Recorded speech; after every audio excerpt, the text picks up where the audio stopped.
All right, hello everybody, and welcome to Geopolitical Trends, where truth matters. Excited to be with you as always for second time in a day. We did the live stream earlier, so uh, my excitement here now, guys, is because of who I have as a guest. Now we are waiting on Mr. Aina Tangen to show up, but nonetheless, I'm gonna go ahead and start the show out of respect for my guest, Warwick Powell, but also for you. So we're gonna go ahead. I'm gonna bring in Warwick right here. Hi, Warwick.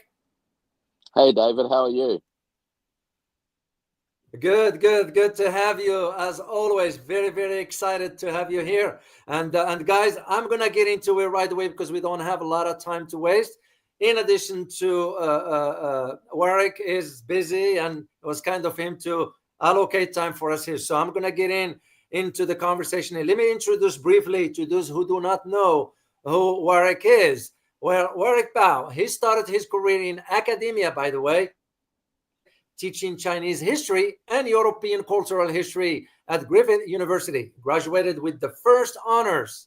Yeah, and is the recipient of the prestigious University Medal for Academic Excellence. So I'm going to put a full bio for you guys. I just want to give you this. By the way, he is also an author. He writes books. He's the author of the latest book on China. It's called The Trust of China, Trust and Digital Supply Chain, which was published by very reputable publication called the Routledge. So I'm very familiar with it. So anyway, let's start with our conversation here, Warwick. Yeah, the Donald Trump won the elections. In other words, he's going to be the president, right? Now, what is your take as to what do you foresee regarding Mr. Trump's policy from an economic perspective towards China? Look, I think the Trump administration going forward is likely to pick up on where it left off. And in some respects, it's likely to pick up from where the Biden administration left off, because the Biden administration really didn't change much of what the Trump administration version 1 had bequeathed it. And what that's going to mean is an American posture that is increasingly focused on building protective barriers in terms of limiting or restricting the ability for producers from other parts of the world to export into the American market, and also, on the other hand, Mhm. build greater barriers to the export of American goods, particularly those deemed to be of some technological significance or some, potential dual use capabilities, and there'll be restrictions on the export of those goods, particularly into China. So we're going to, I think, enter into a period where America becomes increasingly removed from the patterns and structures of global commercial intercourse that have been dominant over the last 30 to 40 years, and ironically, was actually the patterns and the institutions that America itself was so central to creating. Very interesting. Now, there is a lot of conversation here in Washington, and I still have my contacts, and I talk.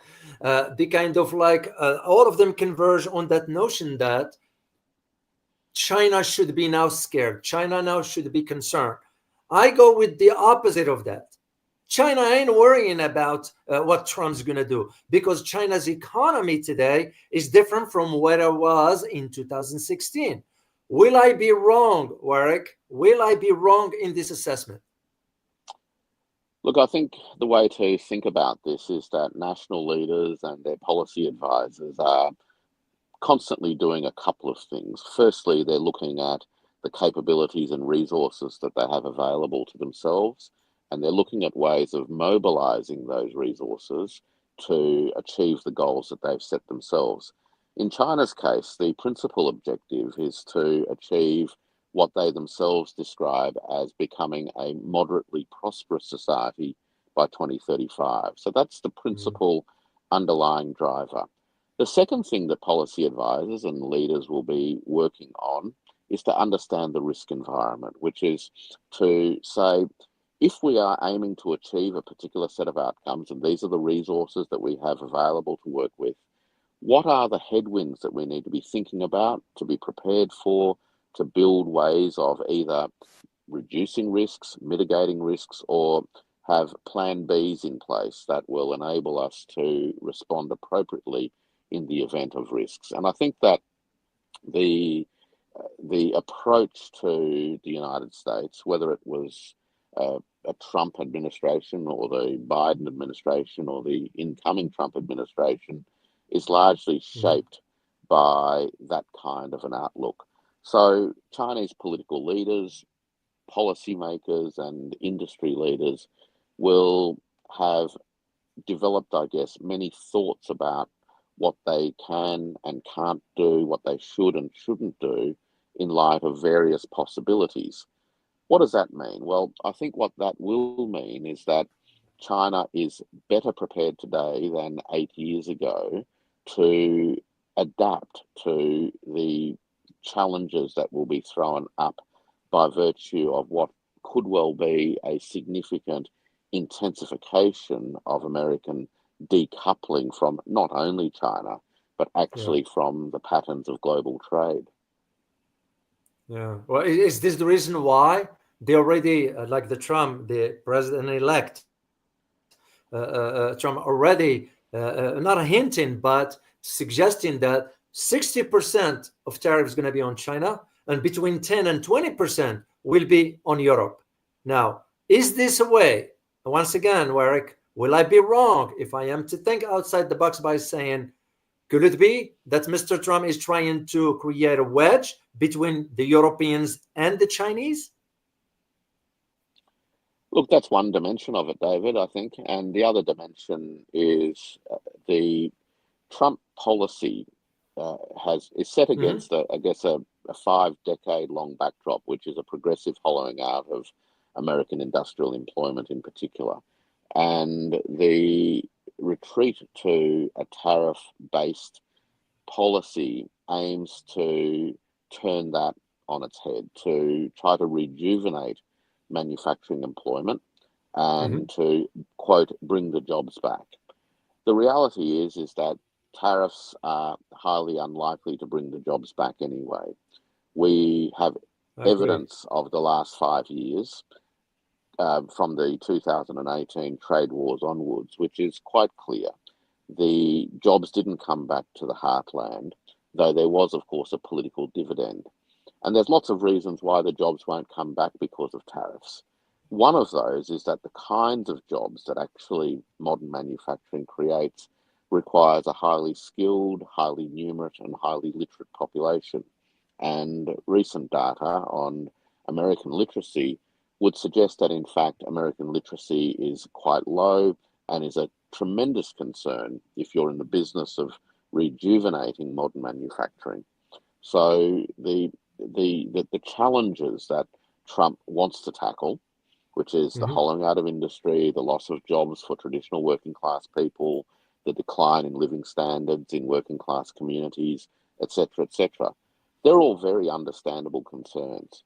But I doubt that the tariff-based policy approach is likely to deliver for the United States.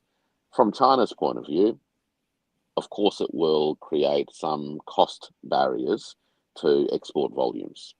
And that will no doubt give rise to a need for enterprises to adapt.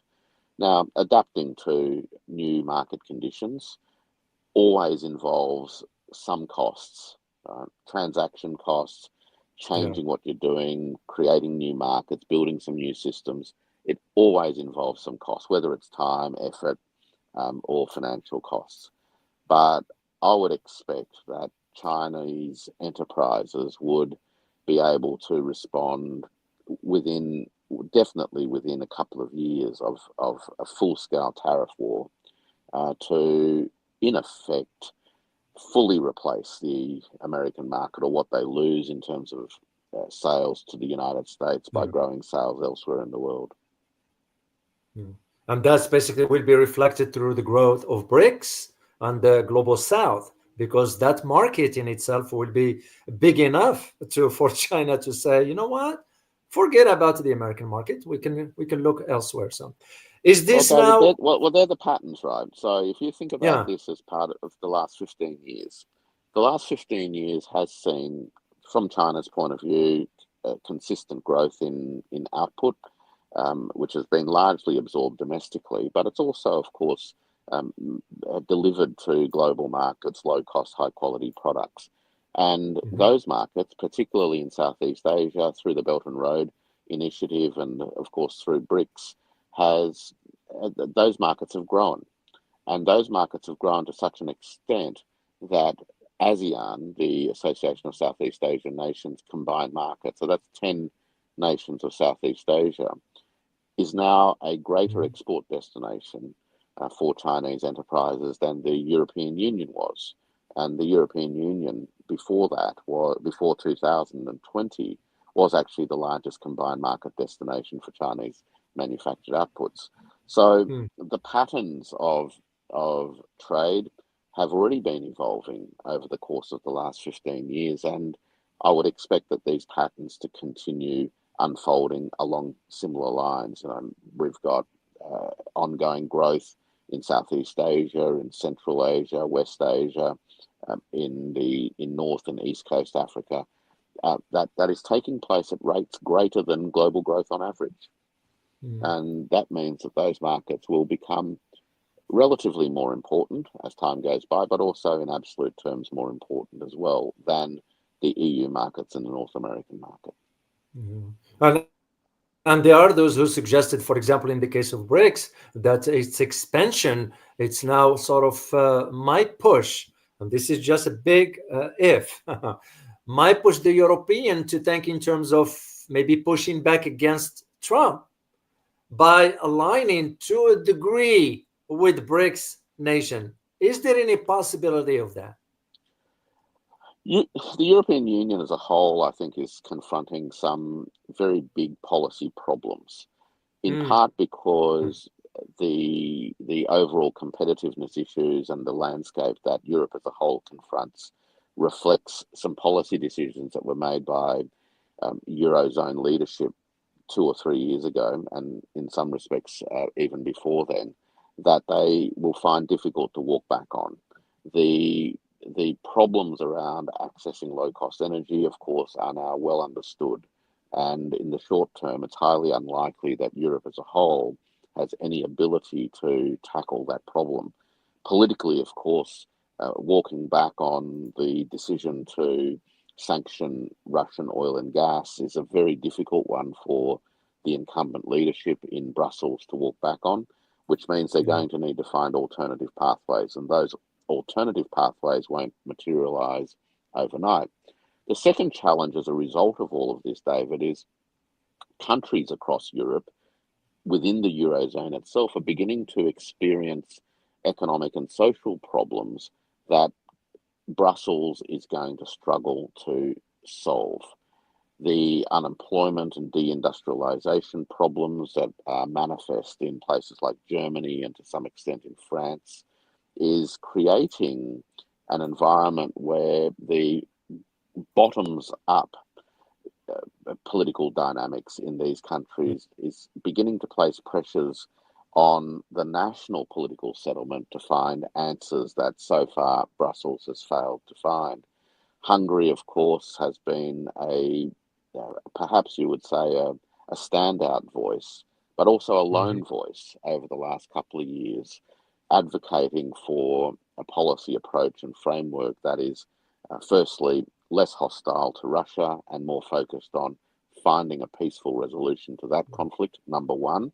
But number two, and this really is the big kicker, that Hungary is saying, look, we need to adopt a policy of connectivity. And what that means is to be part of an ever-expanding Eurasian economic sphere. And Hungary has benefited from that by way of receiving investments in its own industrial development, but also it has access to markets. So it cuts both ways. The question is, when people say Europe as a whole, who in Europe? Right? The EU in Brussels, I think, is going to confront forces that are pulling the union apart to start with. So that's a difficulty that they're going to need to face. But of course, they're hemmed in by their own policy decisions and political positioning over the course of the last 2 years, which makes the kind of policy choices that they need to make almost impossible to make without significant political cost. Mhm. And it became evident through where I looked at the stats, the economic stats that is for, like, for example, manufacturing in Germany, or just with the recent, and I'm going to share this on the screen here, Warwick. For example, in Germany, all the manufacturing for Volkswagen, where they're going to be shutting down those plants and the loss of jobs. So you look at Wolfsburg, for example, with 60,000 jobs will be lost.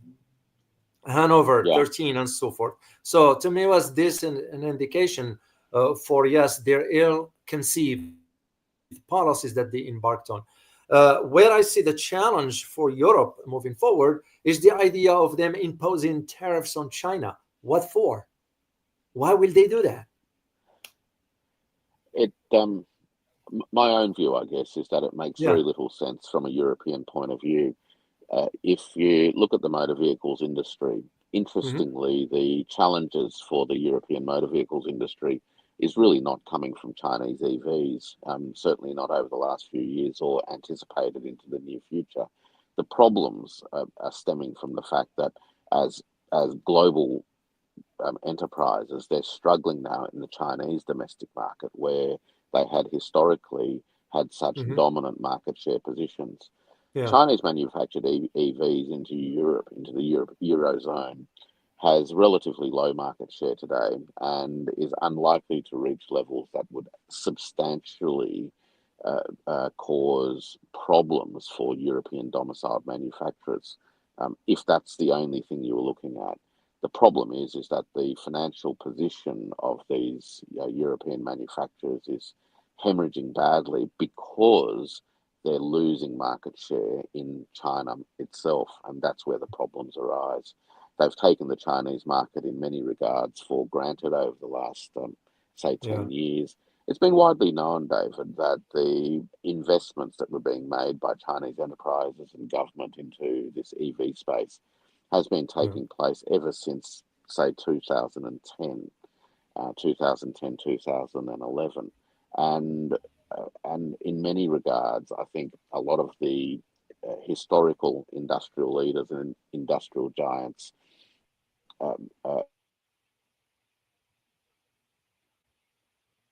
Yeah.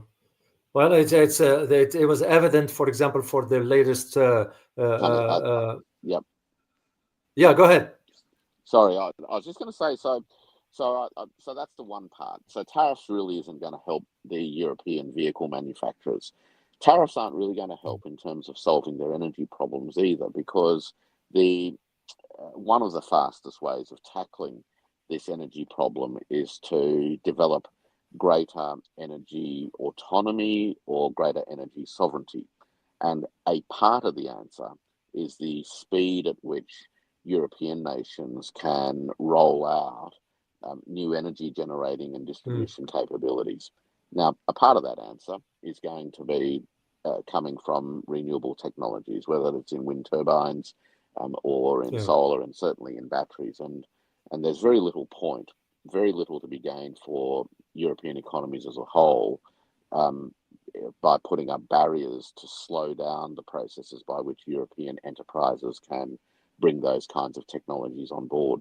They're just really slowing So, their own so in Europe, ability to yeah, adapt. yeah, yeah. So, in your opinion, Warwick, if this is the case, why are European leaders from, you look at even now the recent trip of the foreign minister of Germany, Burbank, to China, what are they going to China for?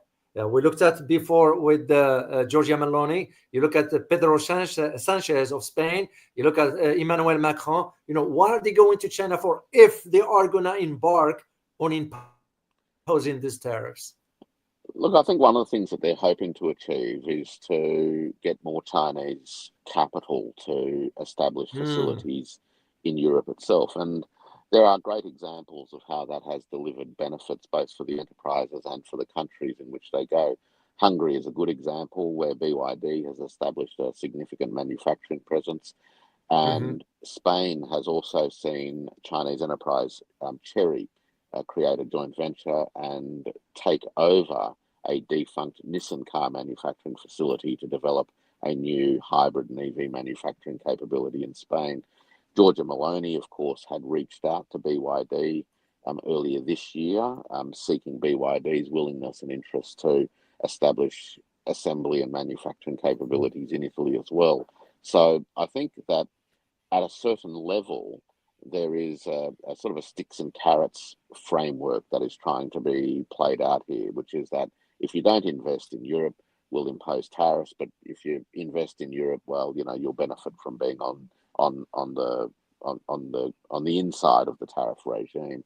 So that I think is what the sort of broad objective is.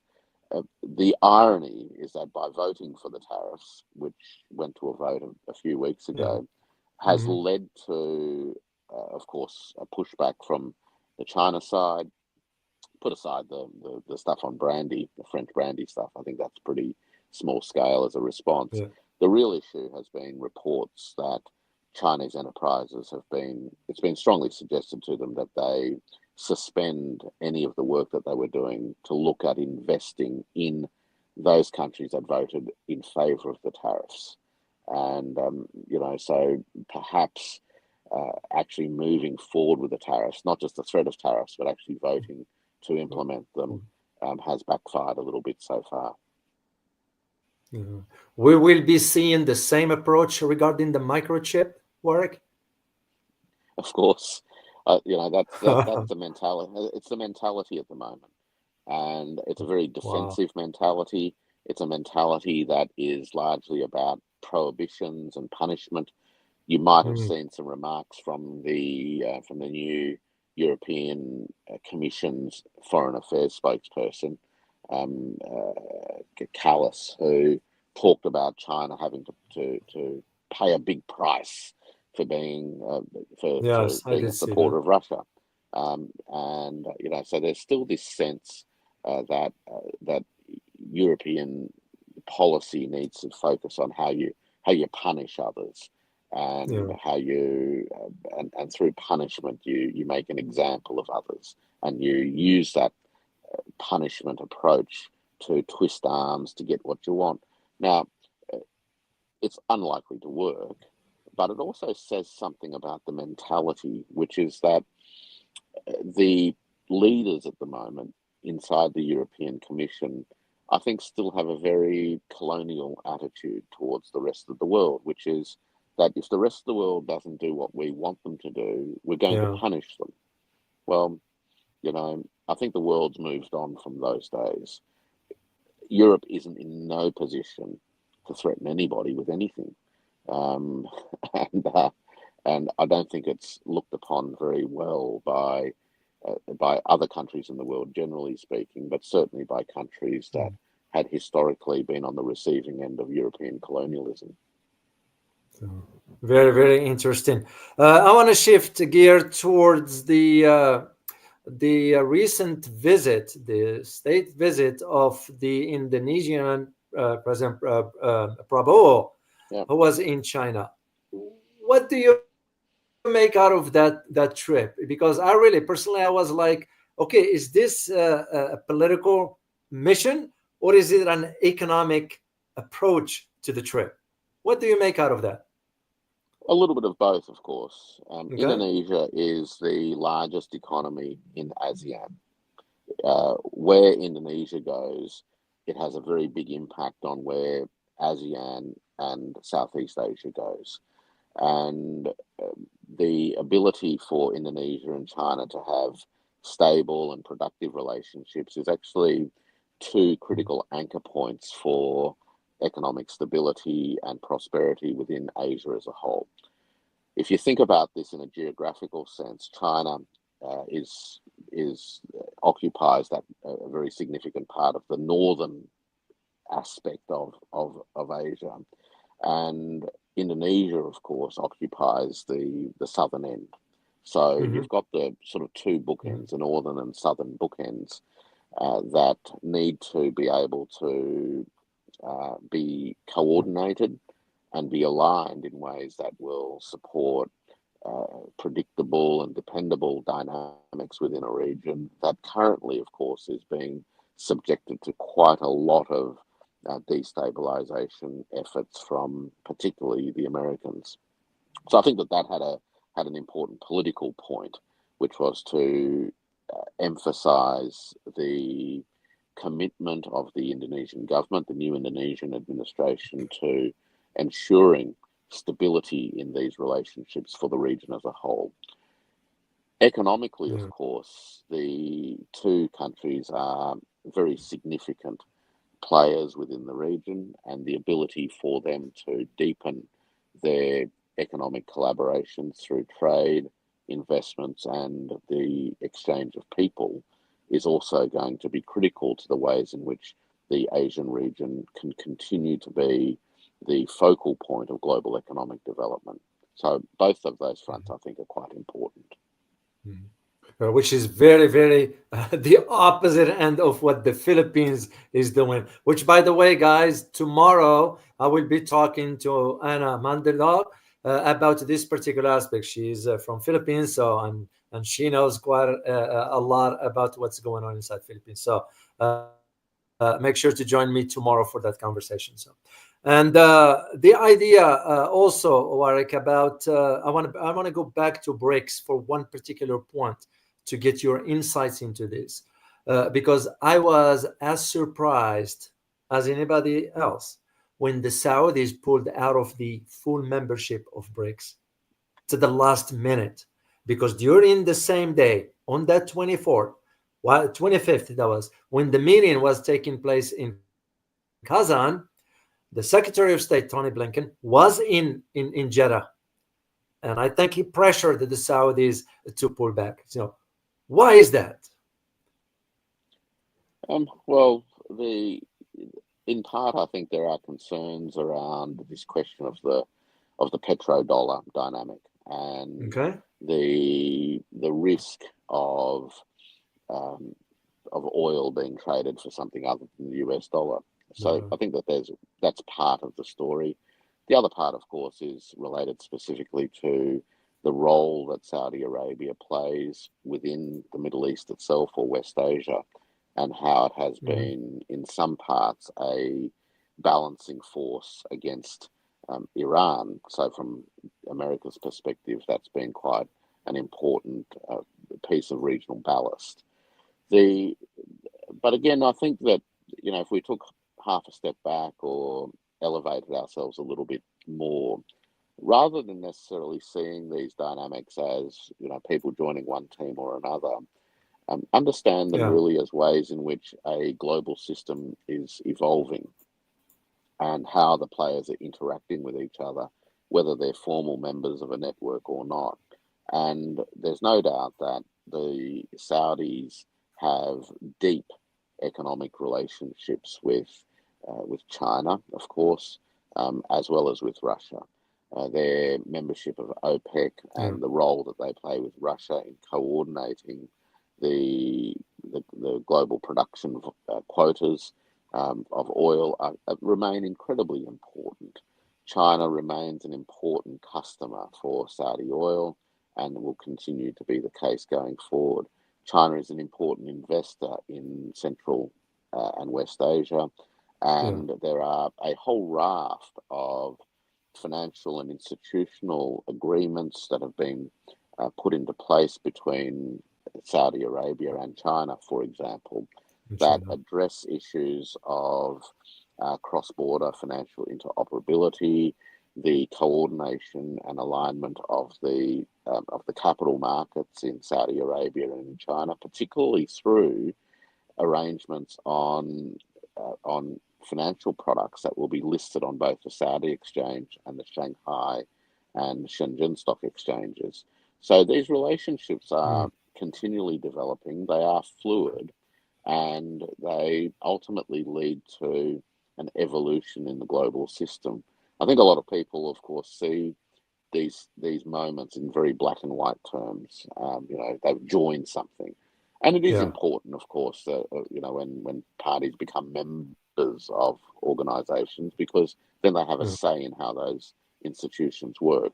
But at the same time, the fact that Saudi Arabia is not part of that decision-making structure within BRICS doesn't necessarily diminish its economic significance as far as being an important piece, an important node, I guess, in the evolving multipolar economic network.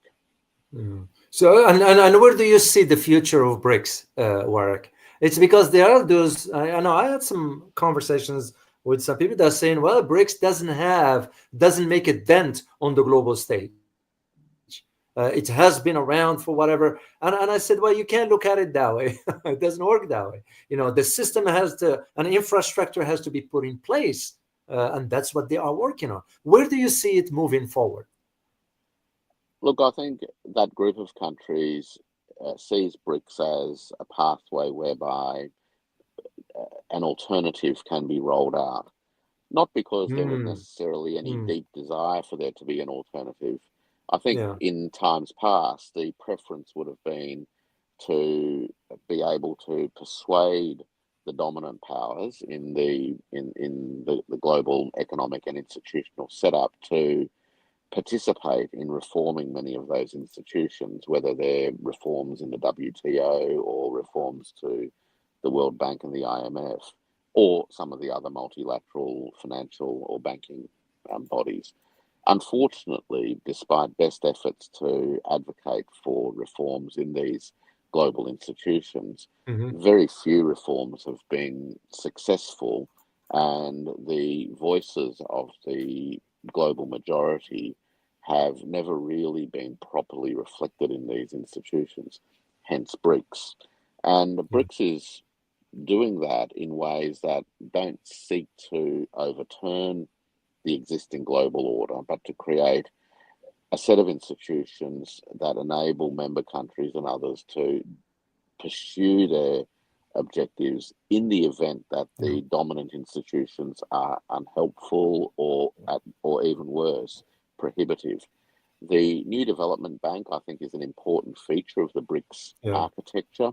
And because if you think about BRICS, one of the criticisms made of BRICS, David, is that it doesn't have any permanent presence. There's no secretariat or anything like that. Well, it actually does have a very important permanent presence. It's the New Development Bank. The New Development Bank was created by BRICS countries to be a multilateral financier for member states.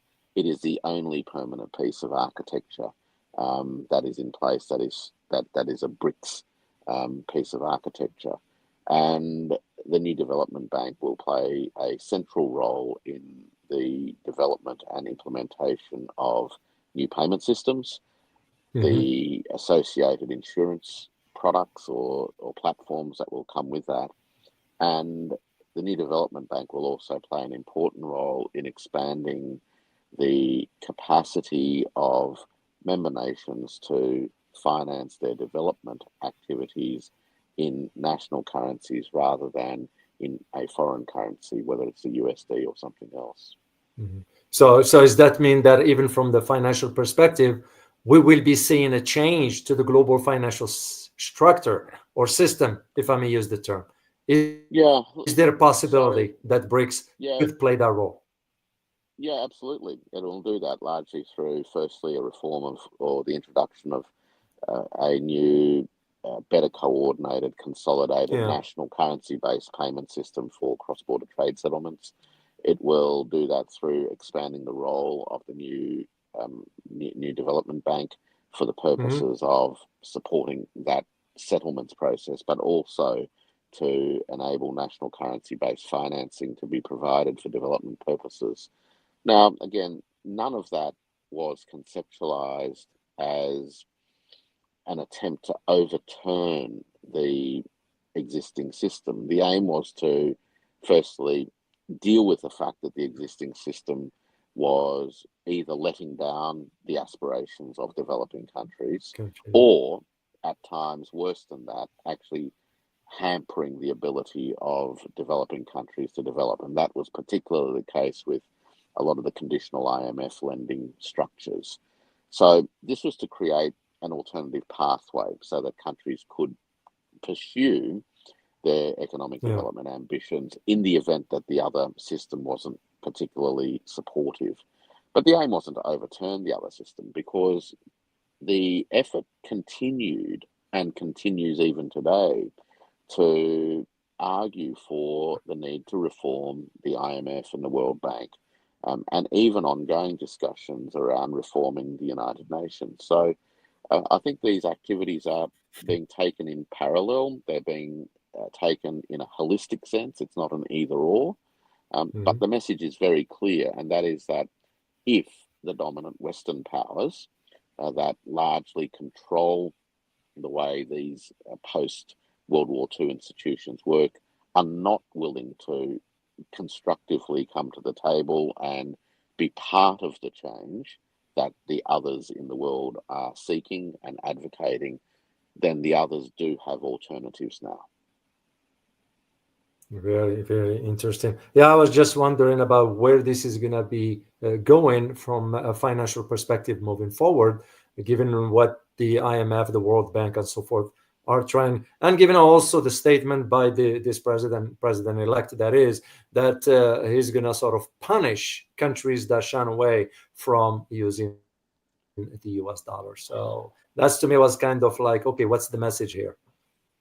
Yeah, look, it wasn't. Look, it's kind of odd, right? You know, to It was threaten to punish people for contemplating not using the US dollars, but of course, the act of punishing them dissuades them from doing business with the US, which reduces the demand for US dollars anyway.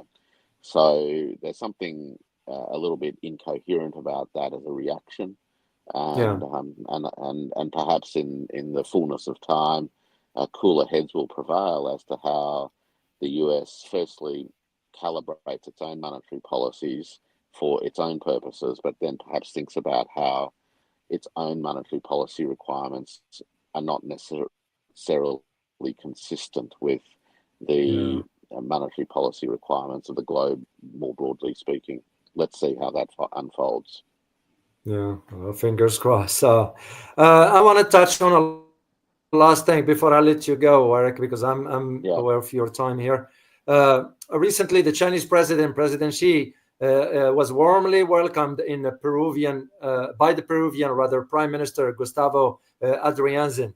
So I want to share a clip here with all of you guys, if you allow me. Let me just share the screen, if you allow me here, briefly, to show you this one here.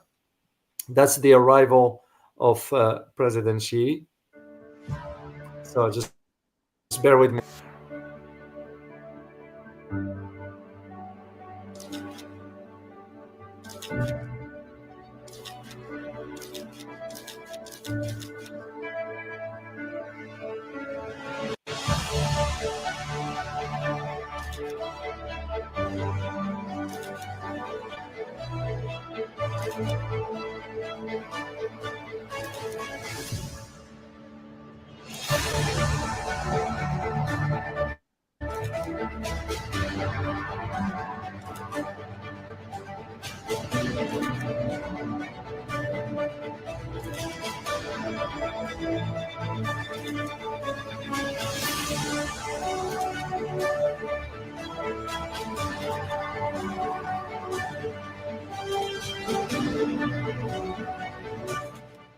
中方愿同一方一道，以前台港为起点，打造中拉、陆海新通道，连通印加古道和21世纪海上丝绸之路，为秘鲁乃至广大拉美和加勒比国家开辟共同繁荣的幸福之路。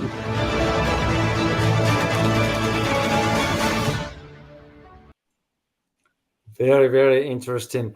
Now, as you all know, guys, there is the APEC summit that is taking place right now in Peru. The APEC is the Asia-Pacific Economic Cooperation, which is basically an intergovernmental forum of about, 20, 21 countries, something like that.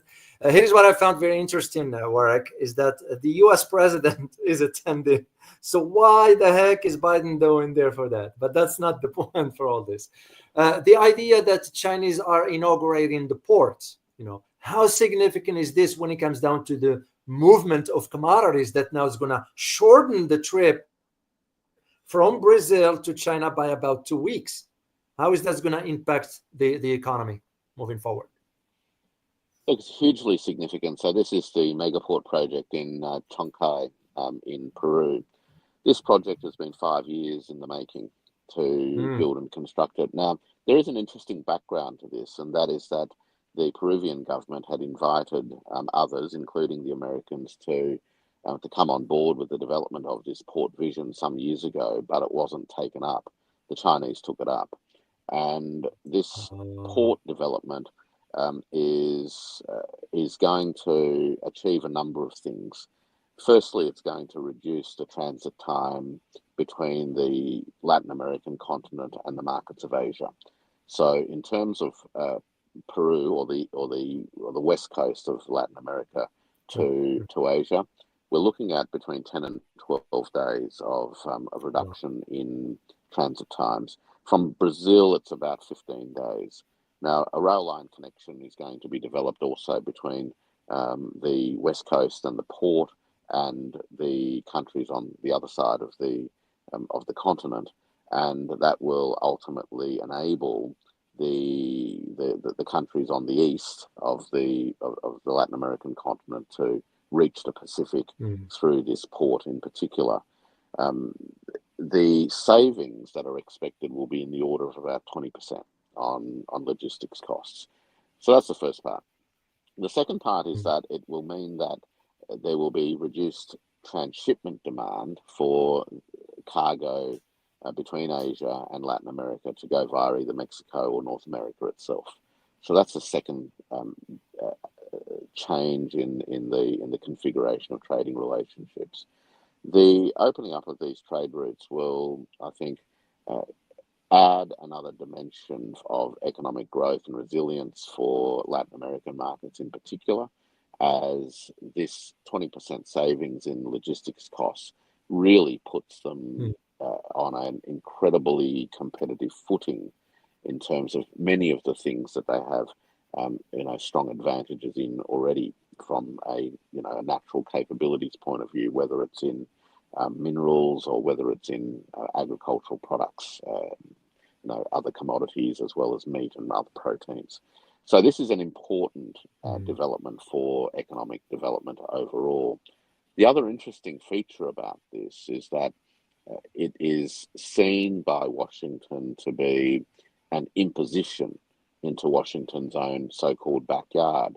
Now, many countries in Latin America will be quite offended by that frame of reference because, frankly, this is 6,000 kilometers away from North America. And but this is clearly the legacy of the Monroe Doctrine mentality being replayed, where anything that happens in the Western Pacific Hemisphere is seen through security lenses from Washington. So that's something that will create some nervousness, I think, in Washington, and we've seen remarks about this already. Yeah. Now, the third thing, which could be quite an interesting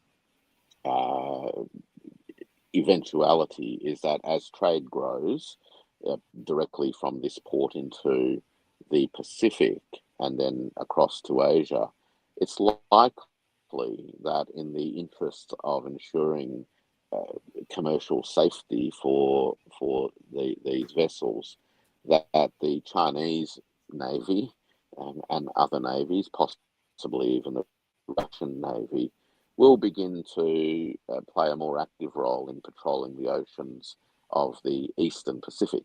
And that in some ways, again, is illustrative of a changing balance of power in the world and the extent to which the Monroe Doctrine is now no longer effective.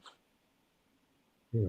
Well, it's apparently that's what they always say, and look for the economic prosperities, not more tensions and so forth. So apparently when the U.S. was given the opportunity to get involved in this, they turned it down. Now the Chinese took it and developed it. So that's how it's supposed to be. So, well, Warwick, I can't thank you enough for really carving out time for us here to just pick your brain on certain issues here. Unfortunately, Einar Tangen couldn't join us this time around, so I'll reach out to him and I'll have him on the show next week by himself if he can make it. So he's a busy man as well. So I thank you so much, Warwick, and I greatly.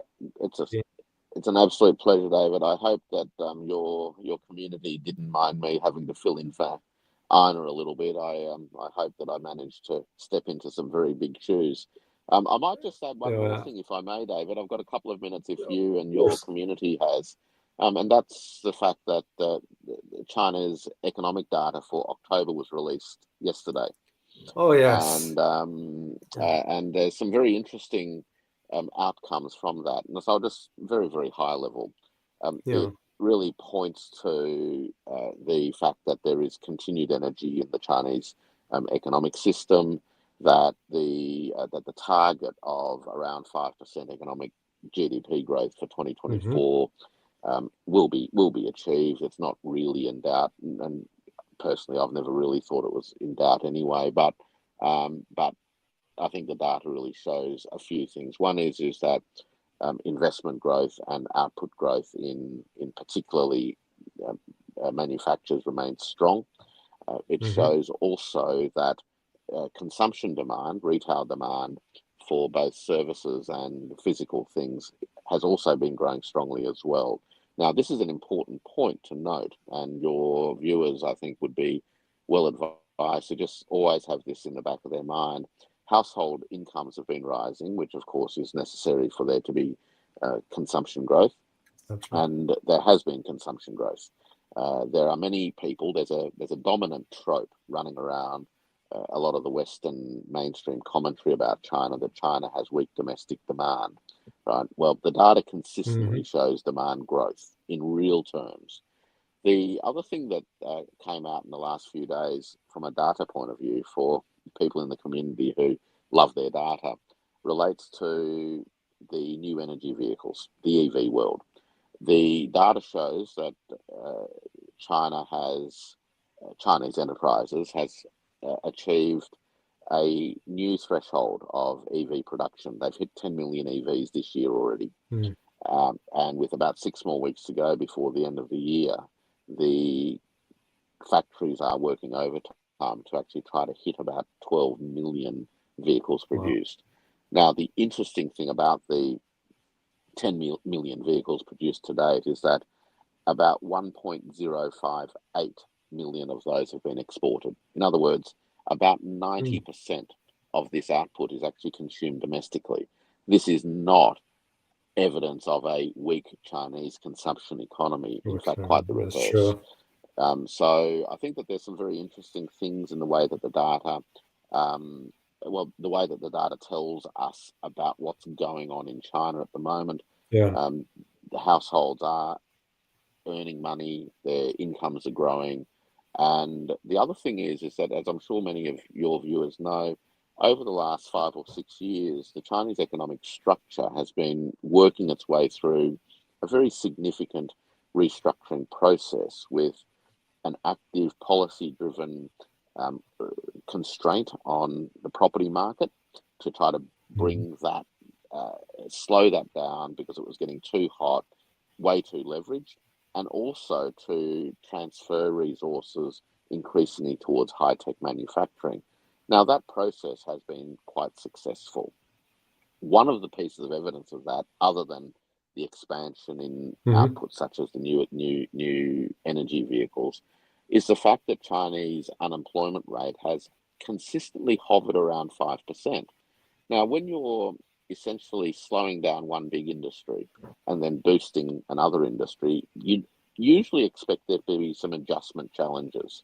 And of course, there are in practical terms, because people need to develop new skills and be retrained and sometimes move locations. But the evidence shows that in an environment of rising real wages, that unemployment remains stable, which means that those people who are losing their jobs in those industries that are being pulled back are finding new employment opportunities elsewhere. And that process of redeploying national labour resources in an environment of significant structural change is also a testament, I think, to the investments that have been made over 20 years or so in developing the human capacity of the working force in China. So that's something that that you and your audience might be interested in taking a little bit more of a look at with the release of that data.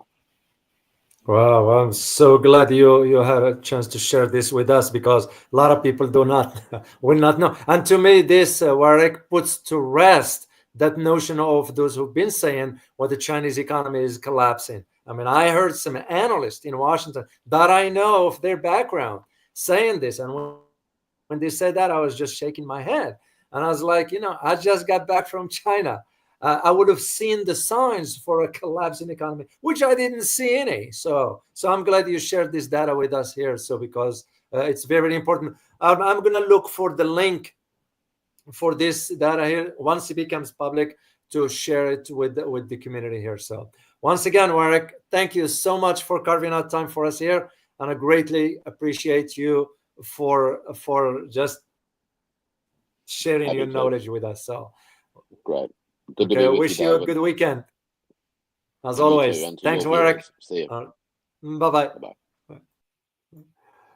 Bye-bye. Guys, as you have it, Warwick is one of those you truly have to sit and listen to what he has to say. Unfortunately, Einar didn't join us this time. He'll be here for next time. And they are very busy people.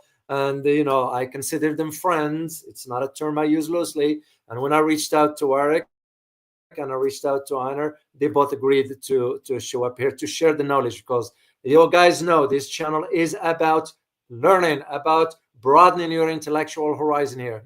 I don't talk about kitty cats playing here, so I don't have time for that. So this is why I appreciate you.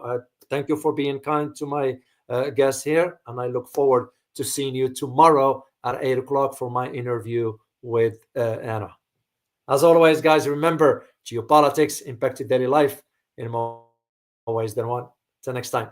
Bye-bye.